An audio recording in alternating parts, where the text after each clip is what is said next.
Hello বন্ধুরা, কাল আমরা সকালে গিয়েছিলাম রায়গঞ্জে মাম্মামের ডাক্তার দেখাতে।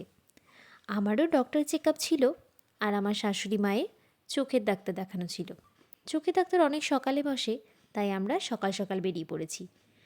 আর মাম্মাম গাড়ির ঝাঁকুনিতে দিব্যি ঘুম দিচ্ছিল। সকালে বেশ ঠান্ডা ছিল, মাম্মামকে খুব ভালো করে মুড়িয়ে নিয়েছিলাম। ডাক্তার দেখানোর পর আমরা চলে এসেছিলাম কাকিমুনির ফ্ল্যাটে একটু রেস্ট করতে। আর এদিকে মাম্মামের বাবা ওর জন্য আবার একটি সোয়েট শার্ট নিয়ে এসেছে। এখন যা কিছু হয় সবই ওর জন্য, আমার জন্য আর কিছুই হয় না। যাই হোক, আমার মাম্মামের ডাক্তার দেখানো ছিল 3:30-তে। আমরা ঠিক সময় মতো গিয়েছিলাম, কিন্তু গিয়ে জানতে পারি ডাক্তার এখনও আসেনি। ডাক্তার আসতে দেরি আছে। 4:30-তে ডাক্তার এলো।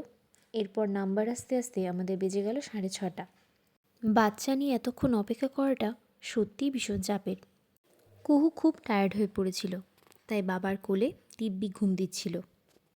আর আপনারা তো জানেনই, কুহু ওর বাবার কোলে থাকতেই বেশি পছন্দ করে। কুহুর জন্মের সময় ওজনটা একটু কম ছিল, তাই আমরা ডক্টর চেক আপে এসেছি কুহুর ওয়েট গ্রোথ সব ঠিকঠাক আছে কি না জানার জন্য। ডক্টর আমাদের জানালেন কুহুর বার্থ ওয়েটের থেকে এখনকার ওয়েট যথেষ্টই বেড়েছে, আর ওর গ্রোথ একদম ঠিক আছে, তাই চিন্তার কোনো কারণ নেই।